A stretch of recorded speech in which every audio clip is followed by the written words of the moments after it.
Bonjour et bienvenue sur Test en France. Aujourd'hui, nous allons vous présenter un des premiers ordinateurs fixes gamer de Lenovo. Donc un ordinateur qui s'adresse au grand public, particulièrement les gamers, donc pour tout ce qui est jeux vidéo sur PC et multimédia avancé. Donc on a un bel ordinateur fixe avec un processeur i7, etc.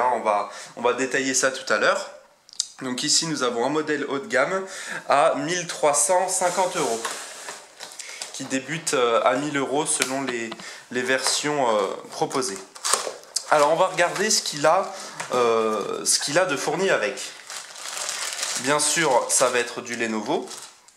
Alors on va avoir un clavier gamer signé Lenovo qui a sur la barre d'espace, on va mettre comme ça, ce sera mieux, qui a sur la barre d'espace le nom du PC, Eraser.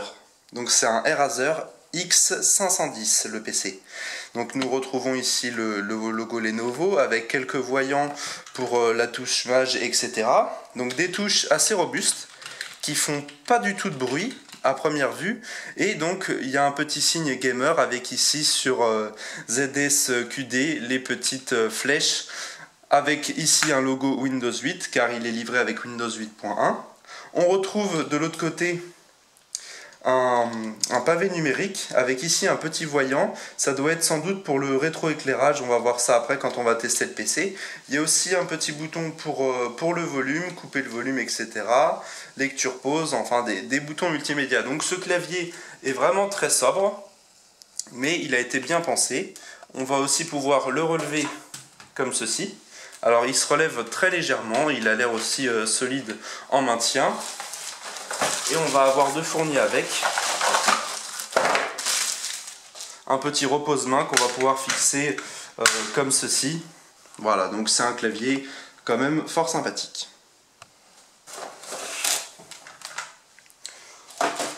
On retrouve aussi une souris gamer signée Lenovo. Alors je pense que c'est leur première souris gamer et elles sont assez bien faites. Très sobre, noir avec du noir brillant et du noir mat, signé aussi Lenovo Eraser. Donc une bonne prise en main, elle est assez légère. On va voir qu'il y a plein de boutons différents. On va avoir ici les boutons pour les pages suivant précédents, des boutons gamer aussi K1 et K2 ici qu'on va pouvoir paramétrer. Des petits boutons plus et moins, ça doit être je pense pour zoomer. Ici donc les boutons clic gauche, clic droit de souris normale. Et la molette ici toute simple. Donc ça a l'air d'être une souris assez solide avec ici un câble blindé qui est assez long. On va l'ouvrir pour voir ce que ça donne. Donc voilà, on a vraiment un câble très long. A priori il doit faire 1 mètre. Donc ça fait vraiment un câble long. Un gros avantage aussi qui a été fait par Lenovo, un petit plus sur la souris, c'est cette petite boîte Lenovo, où à l'intérieur, on va pouvoir retrouver des petits poids qu'on va pouvoir insérer en dessous de la souris. Alors en dessous de la souris, on va juste pouvoir dévisser ça. Il y a des emplacements aimantés, où on va pouvoir mettre des petits poids pour avoir plus ou moins de poids de déplacement sur la souris, parce que les gamers recherchent différents types de poids de souris selon les jeux vidéo, etc. Et on va voir que du coup c'est aimanté, voilà, on aura juste à les poser comme ça dedans pour choisir le nombre de poids. Donc on met autant de poids qu'on veut, après on aura juste à refermer ce petit capot. Qu'est-ce qu'il y a d'autre à l'intérieur de ce carton-ci, le dernier carton? Donc on a vu la souris. Il va aussi y avoir une alimentation, un câble d'alimentation, donc avec une masse. Un petit CD ici Lenovo. Donc ça va être un CD de driver, donc de pilote si jamais vous voulez réinstaller le PC. Un petit manuel assez sympathique. Et tout est en français. Alors ça c'est assez rare, impressionnant, donc c'est un guide d'utilisation et il est totalement en français et il est assez bien expliqué, donc ça c'est aussi un beau point positif. On a aussi ici l'utilisation du clavier, touches spécifiques, etc. Donc la luminosité, c'est bien ça, hein, c'est pour gérer la luminosité de bouton qu'on a vu précédemment. Consigne de déclaration et garantie, etc. Donc l'ordinateur est garanti 1 an chez Lenovo. Voilà, avec ici comment utiliser la souris, avec les différents poids qu'il y a à l'intérieur. Donc là, il y a un peu toutes les langues, dont le français. Donc voilà, pour le moment, on n'y voit que des points très positifs. On va s'attarder maintenant au PC en lui-même, c'est ce qui nous intéresse. Nous allons directement passer à ce qui nous intéresse, la tour. Alors, hop, on va la décaler légèrement comme ça. On va avoir ici, sur la face avant, le logo Lenovo, avec le logo Eraser. On va pouvoir enlever aussi le petit film plastique, il y en a à différents endroits. Donc à l'avant, on a toute une face noire laquée, avec au-dessus donc des connectiques, on va voir ça après.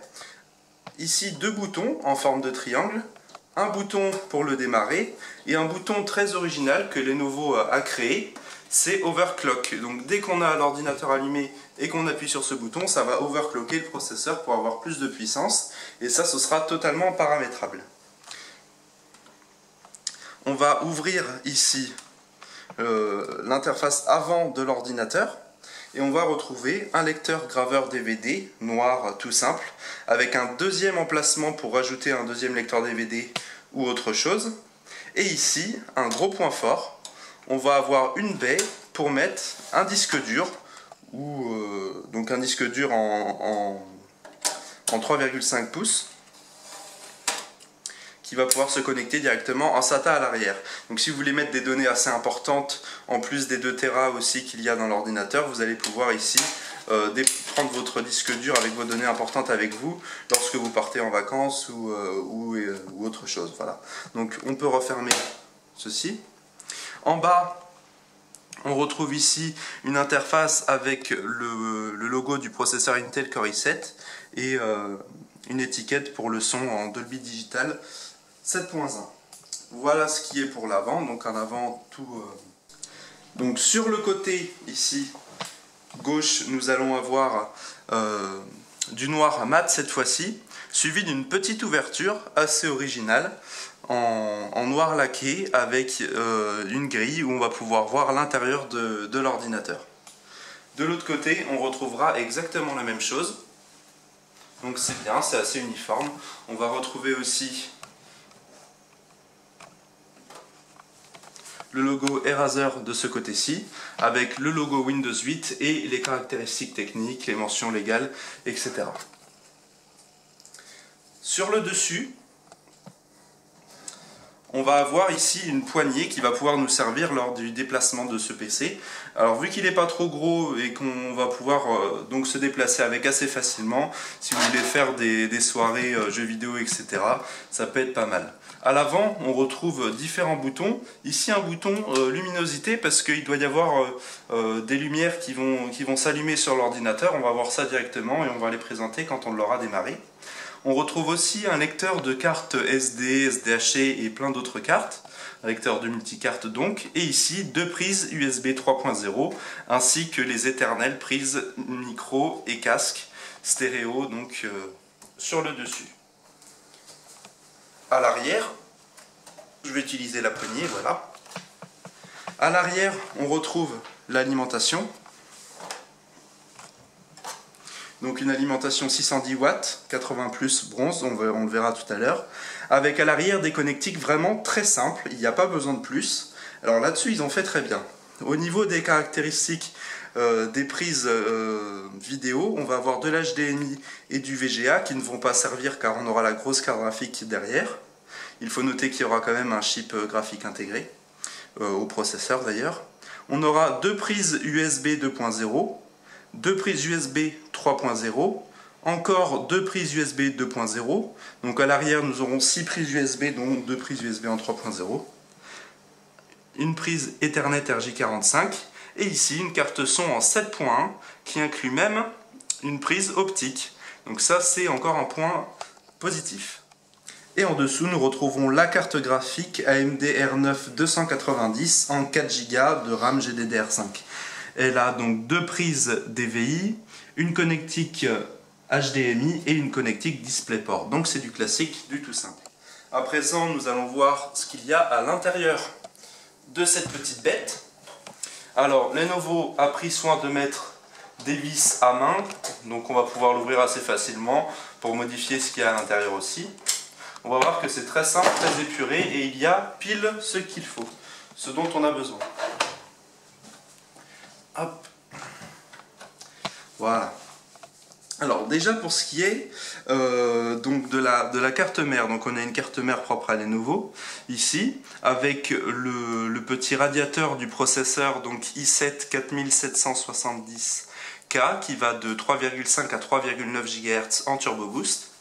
On a ici 4 emplacements de barrettes mémoire DDR3 et nous avons 2 emplacements de pris par 2 barrettes de RAM donc de 4 Go chacune pour un total de 8 Go en 1600 MHz.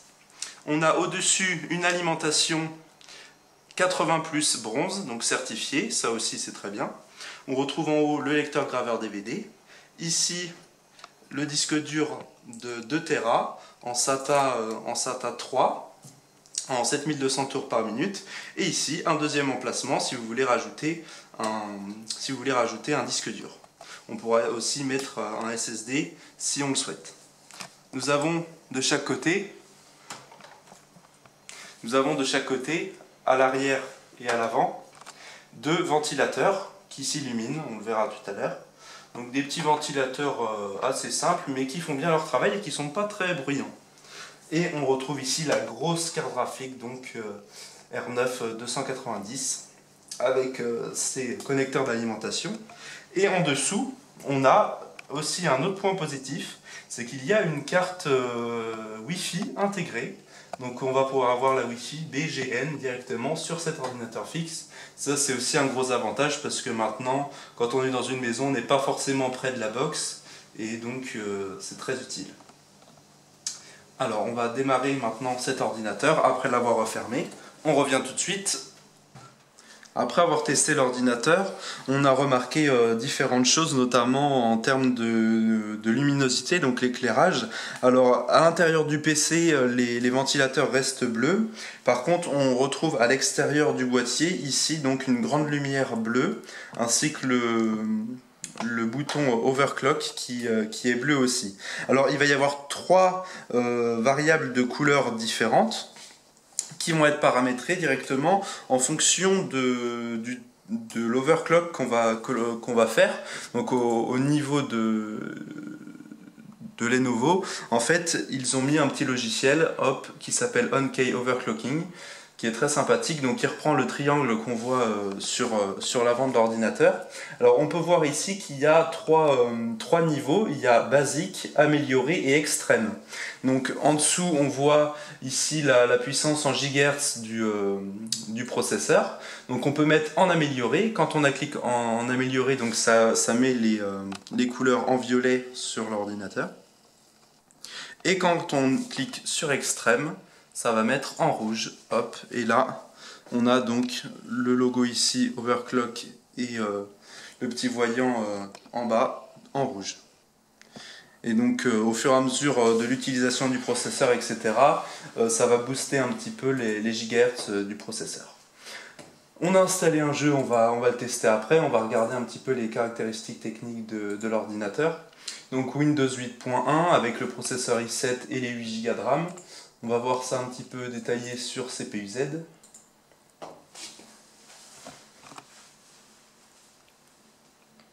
Il fait pas beaucoup de bruit, on entend un petit peu la carte graphique où il y a le ventilateur qui tourne un petit peu plus quand on joue, mais ça reste très correct. Donc ici on a le Core i7 4770K, donc à 3,5 GHz jusqu'à 3,9 en turbo boost, sans parler de l'overclocké. Donc on aura 4 cœurs et 8 threads, donc on aura comme d'habitude,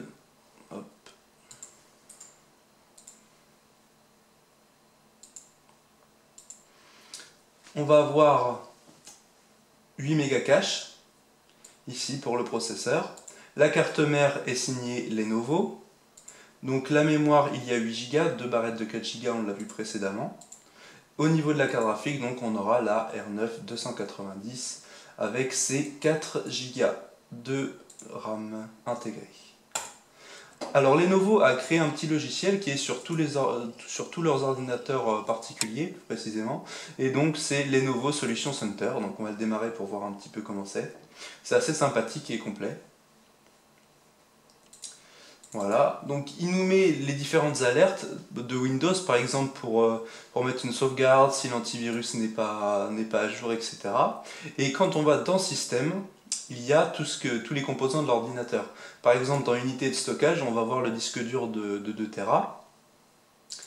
Dans mémoire, on va voir les 4 emplacements de RAM, dont les 2 barrettes mis sur 2 emplacements. Capacité maximum de RAM, ça va jusqu'à 32 Go, etc. Des mises à jour de logiciels s'il faut. Voilà, donc c'est assez simple. Au niveau de la sécurité aussi, si on veut activer ou désactiver le pare-feu Windows, c'est vraiment très pratique. On va tester maintenant un film en Full HD pour voir si ça fonctionne bien dessus. Bon bah bien sûr, hein. Là on a mis du coup un écran Full HD 1920 par 1080 pour du coup tester un jeu en Full HD pour voir ce que ça donne.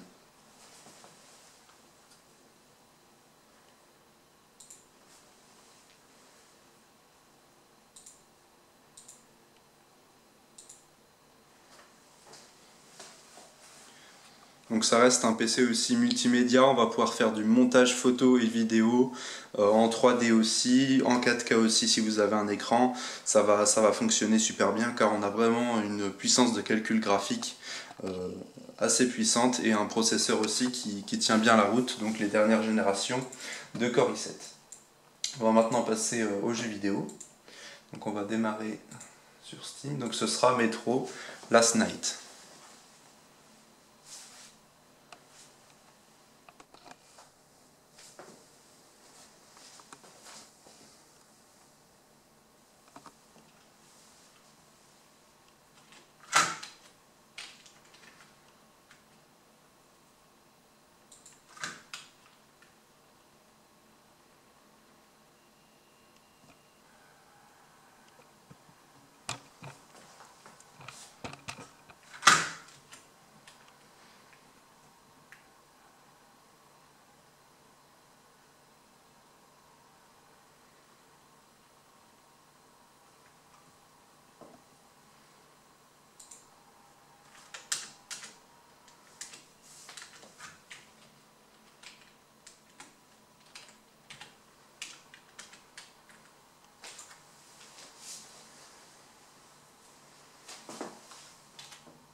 Donc on a mis les graphismes en Full HD 1920 par 1080 avec la qualité très haute, donc on a tout mis au maximum et on va voir ce que ça donne du coup dans le jeu. Donc cette version à 1350 €, elle inclut du coup les i7 dernière génération avec la R9 290 et la version à 1000 €, donc c'est une R9 255 et un i5 4670K.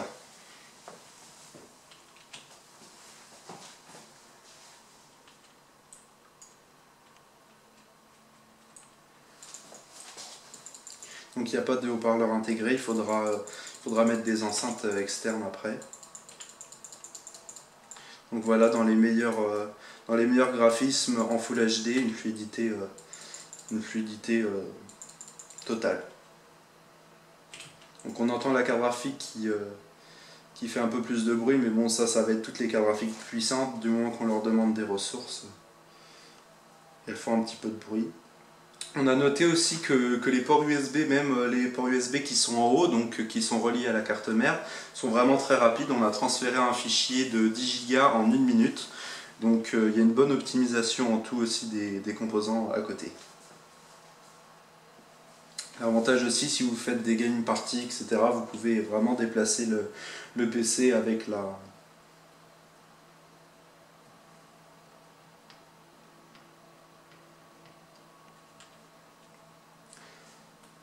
Pour finir, sur le clavier rétroéclairé, on va avoir de chaque côté du clavier On va vous présenter ça tout de suite. On va avoir de chaque côté du clavier donc des petites lumières qui s'éclairent en fonction de la luminosité du clavier. Donc on va pouvoir régler ici la luminosité de l'ensemble, hein, sur les côtés et le rétroéclairage. Et on va avoir 3 couleurs disponibles. Ce sont les mêmes couleurs que sur le PC en lui-même. Donc c'est assez sympathique. On va avoir ici donc du violet. Donc ça c'est pour les teintes, du violet, du bleu ou du rouge.